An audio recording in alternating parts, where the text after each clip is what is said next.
যুক্তরাষ্ট্রের বিমান ধরার আগেই বাংলাদেশ দলের বোলিং সামর্থ্যের প্রশংসা করেছিলেন অধিনায়ক নাজমুল হোসেন।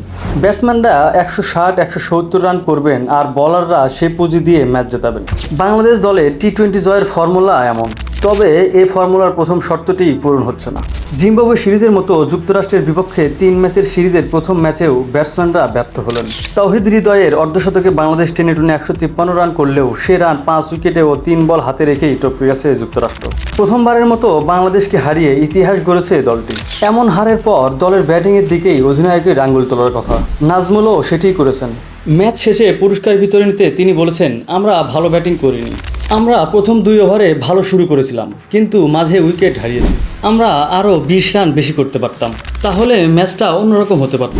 এমন ক্রমাগত ব্যাটিং ব্যর্থতার পেছনে উইকেটের দায়ও দেখছেন নাজমুল। আমি এটাকে ভুলের পুনরাবৃত্তি মনে করি না। আমার মনে হয় আমরা ভালো উইকেটে খেলছি না, তবে এটা মানসিক ব্যাপার। আশা করি ব্যাটসম্যানরা ঘুরে দাঁড়াতে পারবে।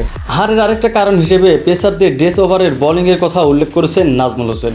সব স্পিনাররা ভালো বোলিং করেছে, আমাদের পেসাররা শেষ 2-3 ওভারে পরিকল্পনা মতো বোলিং করতে পারেনি।